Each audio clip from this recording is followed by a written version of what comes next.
Good afternoon. Good afternoon. Thank you for joining us for an oral history interview for the Virginia Museum of History and Culture's exhibit, A Better Life for Their Children, Julius Rosenwald, Booker T. Washington, and the 4,978 Schools That Changed America.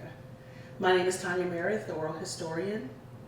Would you please state your name and the school you attended? My name is Nadine A. Green Armstrong, and I attended the Rosenwald School at Westview in Fluvanna County. Thank you. So we'd like to get just a little bit of background on our narrators. Could you please tell us where you were born and tell us who your family was, who your parents were, if you had any siblings, and where you grew up? Okay, I was born in Fluvanna County in West Bottom, which is part of Bremo Bluff. My parents were Courtwright T. Green Sr. and Audrey E. Gillum Green. My father was from Washington, D.C. My mother was from Bremo Bluff.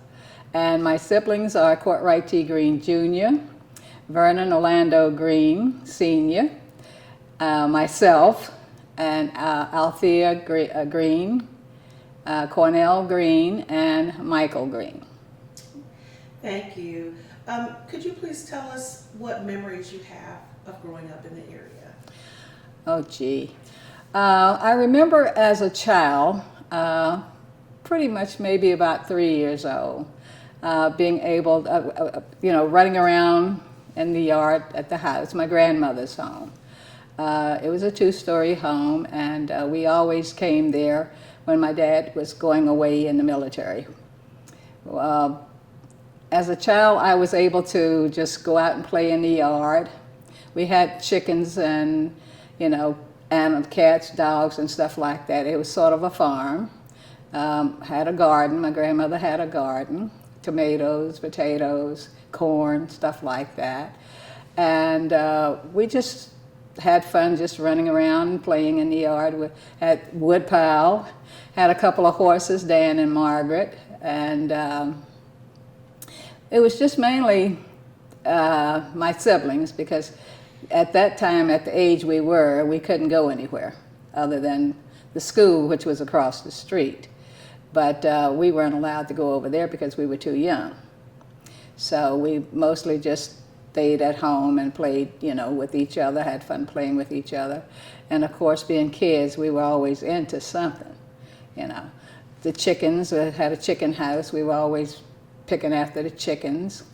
My grandmother even had a few pigs that we could play with, and they were the type that would allow you to play with them. I mean, I couldn't do too much as a 3-year-old, because, I was just running around wobbly like. But it was fun just growing up in the country, My brothers, Courtwright was the oldest. He was 4 years older than I. Vernon was 1 year older than I. So they were kind of rough as boys, as boys can be. And I always considered them mean.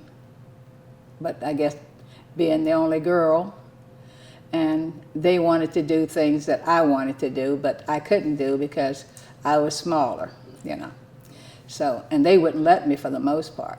So, they considered me always getting in their way. But like I said, growing up in the country was a wonderful thing for me. And I think I by doing so, by being able to do so, it was very educational for me as well, because I learned a lot by being on a farm, And with Dad being in the military, that was also a whole rewarding experience other than being on a farm. So, Can you please tell us what year you attended the school and how many years did you attend? I started in 1954. I wasn't even born in 34. 1954. It was the first grade, but actually I was able to go over to the school a year before I started, because I live right across the road from the school. So Mrs. Inez Carr was the teacher for the first and second grade. And she would allow me to come into the classroom before my time and just sit down and play with clay because I was so quiet. I never disturbed the class or anything. So she allowed me to come in and sit down and play with the clay while the kids were studying or doing whatever they were doing.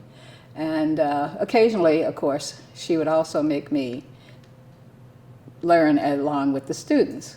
So in other words, sometimes I would have to do the ABCs, and sometimes I'd have to get a pencil and start writing my letters as well.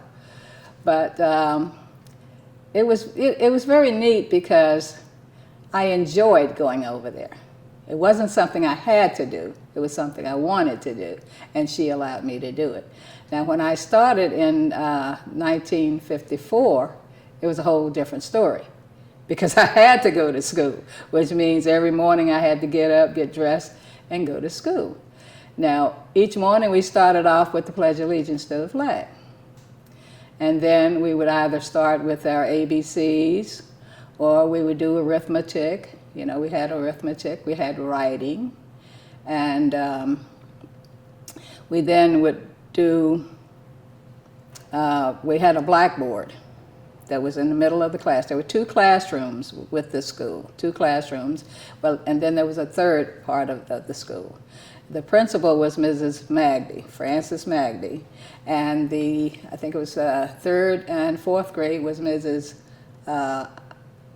Hewitt, Mrs. Hewitt.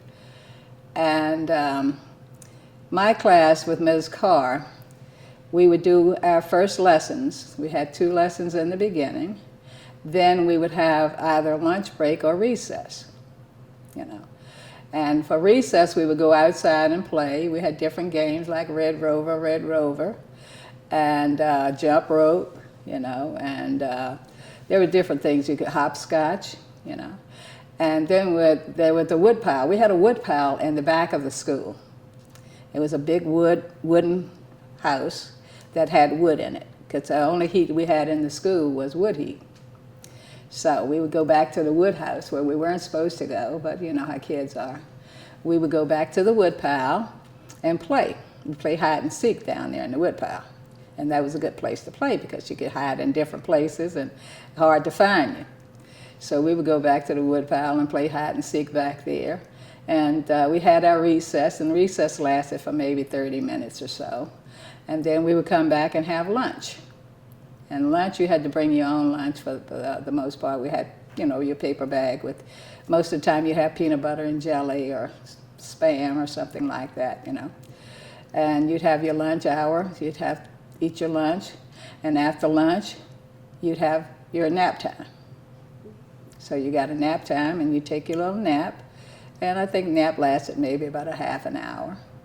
So after lunch, you'd start your lessons again. So we'd have history, well, not really history, we'd have English, and then, of course, you also had, we had crayon where we could draw pictures. She'd pass out paper, so you'd have your crayon so you could draw anything that you wanted to draw. So that was fun because you could draw anything you wanted to draw. And I guess it was just to test you so you could learn how to draw figures or whatever, But it was just a matter of you learning how to draw things and drawing with your crayon.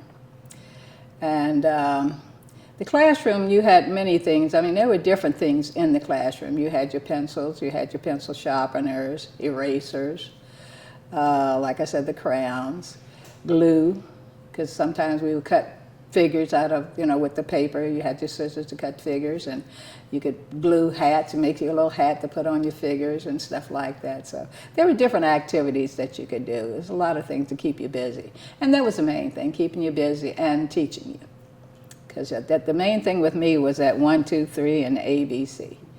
Those were the things you did every day. You learned those every day because you had to learn how to read. You had to learn how to write. And those were two of the main things. I don't think arithmetic in the first grade was mainly one of the things that we had to do in the beginning, because the main thing was learning how to read and write. So those were the main things that were being taught at the beginning. And Mrs. Carr, she was wonderful. She was my favorite teacher. for my life. I loved her, and even after I finished school and came back from overseas, I used to go visit her, as often as I could. She was one of my favorite teachers, and she taught you. She was a great teacher. When you were in her class, you learned. You didn't just, sit there and not get anything out of it. You learned when she was your teacher. And that was one of the most rewarding experiences for me. And the reason I said it is because I still think about her. Of all the teachers, she's one that I still remember, And I can say I've had many teachers in my lifetime, going through school, but she's the main one I remember because I really learned something from her. And I don't know if it was because of my first grade, but, it was something that I really got some education out of. What was the typical academic year? Do you remember what month school started and what month it ended? If I'm not mistaken, school started in August, and it ended either May or June of the school year. It wasn't a full 12-month school. It was like a 9-month school. And you touched a little bit on materials in the classroom. Do you remember any books or workbooks? Yes, we had the regular reading book. It was a primary book. I can't think of the name of it, but it was a primary book. And we had the writing books, like your ABC books. And it was a book that you could actually sit down and copy the letters. You saw the letters and you wrote the letters the way they were in the book. The arithmetic books, we also had those where you could actually sit down and they had the numbers written, and you just had to, this was first grade, so you really didn't, like I say, you really didn't have that much with arithmetic because of first grade. But the reading and writing, the teacher mostly read, and you just had to read along with her, look at the reading as she did it. And you just kind of read the letters, like you have to say the letters out loud, A, B, stuff like that. And that's pretty much how you learned, because by saying it and pronouncing it, it stuck to you. Do you remember if the condition of the books, could you tell that they were secondhand or had come from another school? Was that okay? Yeah, they were. They were not new books. Very seldom we ever got new books. Very seldom. You talked about the firewood, and that's how you heated. Mm-hmm. So for that, was that a responsibility or a chore of the boys in the school? Were there different chores for the boys and the girls in school? Yeah, well, like I said, this was first grade, so you didn't have too much. The kids were too small to do too much. But yes, the boys were responsible for getting the wood in. They didn't have to chop the wood. The wood was already chopped by some adults, But the boys would have to go down to the woodshed and get the wood and bring it back up to the school. And they always piled it in a corner. They had a special corner that they piled it in. And Mrs. Carr, I think, was the main one that put the wood in the stove. She didn't. I don't think any of the kids did, because you couldn't really trust the kid to put it in there without maybe getting burned or something. So, but. Do you remember how discipline was handled in school? Oh yes, discipline. Now I never got punished. I was a perfect girl, if you believe that. But discipline was with a ruler, for the most part, in the hand. You had to hold your hand out, and the teacher would take the ruler and slap it on your hand. That was the main thing.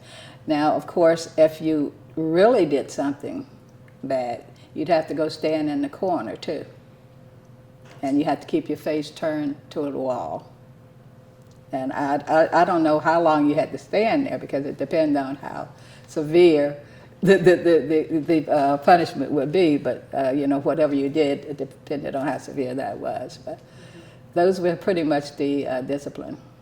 And was the discipline not just for maybe cutting up during class? Was it also for not turning in homework or paying attention? Or? Mainly was for cutting up in class. If you didn't bring in your homework, you had to do double the next day. You had to bring that in plus what you had to do for that night. So for lunch, you had the opportunity to buy your milk. Okay. Because we had chocolate and vanilla milk.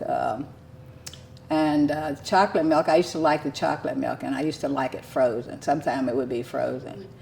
And I think it was like maybe 3 cents or something like that for the milk. And you could buy your milk. And sometimes they would have snacks, like potato chips or something like that you could buy too. But you bought your own lunch, your bag lunch, you bought that. But the milk or something, And I think sometimes, it depended on your income or whatever. It would be free for some of the students too. So for the school you attended, the Westview School, could you please tell us or describe to us what that building looked like if you were to walk in? It was like 2 doors. The the first and second grade was on the left-hand side. That's Ms. Carr's class. The second door on the right was for the 3rd and 4th graders, and that was Mrs. Hewitt's class. And the room in the middle, which was the 3rd room, that's where the principal was. Okay, and in between the 2 classrooms used to be a blackboard that you could lift up. So whenever you wanted to write on the blackboard, you just had it down. And if you wanted to share something with the class, if wanted the classes together, you just lifted the blackboard up. And like I said, the bathrooms, the bathrooms were outhouses. You had to go outside. And there was a bathroom for the girls on one side and a bathroom for the boys on the other. And they had, the little covers, it was built where you had a cover where you walked around to go inside the bathroom so that you couldn't see the person in the bathroom. And that's the way it was for both boys and girls. Of course, the boys were always trying to get around there for the girls, but, it didn't happen. There was always somebody there. Any experiences that you remember in the community about going to a segregated school or the differences, between the black schools and white schools? No, but at that time, I went to school that one year in '54. And with my father being in the military, we left West Bottom and we went to Fort Belvoir. And we were there for 3 years. And the military schools were already together, black and whites. So, that's the way the military schools were all the time. So I had already had that experience. I was experiencing that with military schools. And I actually, in the years that I attended school, I don't recall ever having any really serious problems with being mixed. I know there were some issues, but myself, I don't know, I seem to have been able to get along with anybody, and that's the way it was. I don't know whether it was just me or, my personality or what, but I just got along with everybody, and some of my best friends were white, so. But there were some issues now. I'm not saying there weren't, because when it first happened, I can remember some of the incidents that happened. There were some arguments, some fights, but they were nothing that I was involved in, or I had anything, any experiences from. So. Which you do remember? Oh yes, I do remember. Yeah. Tell us about your path after you left traditional school, high school. Oh, well, when I left high school, let's see. I finished high school in Kaiserslautern, Germany in 1967. I came back to the United States, came back home to West Bottom, and then I started business school in Richmond, Smith Madden Business School in Richmond. I attended that for a year, and then I started working at Morton Frozen Food in Crozet, Virginia. And I stayed there about 2 or 3 years. In the meantime, while I was working there, I ended up marrying Odell Armstrong and having my daughter, first daughter, a year or so later, Odella Armstrong. And then I started working with a program that was called the, what was it? It was a daycare program. And it was through, at the time, it was through, it wasn't MACA at the time. It was another name for it. I can't remember the name at that time. But it was for, youngsters. And it was right at the Rosenwald. They had it at the Westwood School, which was the Rosenwald School. And I used to drive the bus to pick up the kids. And they had the kids there during the day. And I think it was about 5 days. I think it was during the weekdays, 5 days a week. And eventually, the daycare changed, and they took it to another, they moved it somewhere else. And so the senior citizen program started. And that's when MACA came on board. And I continued to drive the van for the senior citizen program. And they stayed at the Rosenwald School as well. They participated at that school as well. And I picked the seniors up all around the county of Fluvanna and brought them to that site there. And they would come in and they would have their day. They would have games and they would have lunch, play bingo, different activities that the seniors had. And once they finished their activities for the day, I would carry them back home. So that lasted for a number of years. I think I worked with them maybe about 9 years. And eventually I left the senior program, which didn't end. I just left and went to driving the school bus for Fluvanna County. And I did that for about 10 years. And while I was driving the bus for Fluvanna County, I also started going to Piedmont Virginia Community College to further my education. And eventually I stopped driving the bus and started working with a program called Workforce Investment Act, WIA. That's a nonprofit program and I started working with dislocated workers. And while I was doing my studies at the college, I also got the job working with them and started working with plant closures. That meant that any plant that had people working for it, if the plant closed, everybody working at that plant was laid off, and they would be without jobs. And I would help those people that were laid off by bringing them into a program for furthering their education. Some of them didn't have high school diplomas, so we would try to get them back into getting, school to help them get their diplomas, high school diplomas, or GEDs, not the high school, but GEDs, same thing. And some of them that had their GEDs, they would go to college, start classes at college, if they wanted to do that. Others, we would try to get them jobs. They would come into the Virginia Employment Commission, get training, do research on computers, apply for jobs, and we'd help them try to get jobs. So either way, they had the opportunity to find some type of service to help them get back into the job market. And that was a program that I was able to help them with. And I did that for a number of years, and that was one of the most rewarding programs that I ever worked with.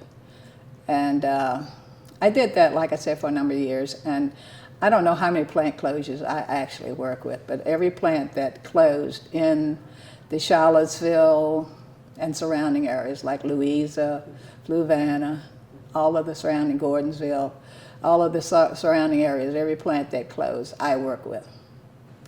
And it was a number. It was a number of people, believe me. And the reason I enjoyed it was because I had the experience myself, in a manner of speaking. So, because I had to get back out there in the job market myself, And being at the age I was, I could relate to how they were, and how they felt. And so it was, like I say, it was very rewarding. So. So, in thinking back on your education, what did you think about the education that you're receiving at the time? And when you think back on it, what do you think about it now? The education that you received attending Westview School? Oh, great day. It was, like I say, Mrs. Carr, to this day, was a blessing to me. And I think if it wasn't for her, I may not be where I am today. Because she's the one that gave me the incentive to learn. Because she kind of pushed you into wanting to learn. And she had this way about her in doing it. It wasn't like you had to do something, but you want to do it. And you want to do it this way. You know what I'm saying? And that, I think that's the main thing that encouraged me to do what I do. So in thinking back on the education that you received, did your parents work to try to instill the need for education in you and your siblings? Absolutely. Absolutely. My father was very, very into education. Like I say, he was military. He was a lifer. He was in the military for 24 to 28 years. He was very educated, and he was all about education. And my mother as well. Both of them were high school graduates, both. My dad, he did a lot in the military. I mean, he continued his education through the military. And he instilled it in all of us. He wanted us to learn. He wanted us to do the best we could with our lives. And he figured education was the route to take, the best way to be able to do it. In order for you to do, you got to learn. And that's pretty much what he installed in us, you know. And I mean, he had a rough life. And he didn't want us to have to go through the type of life he went through. And that's why he instilled it in us. But yes, definitely.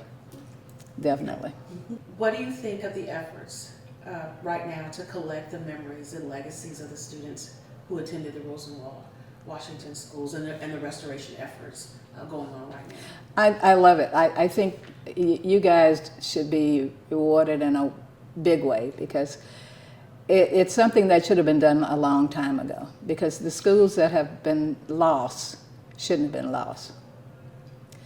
They are a part of history, and they should still be here to be a part of history. And I'm so proud to be a part of this, you know. It's a very rewarding experience for me to be sitting here right now and talking to you. And to know that I actually am a person that attended one of these schools and benefited from it and can sit here and talk to you about it, you know.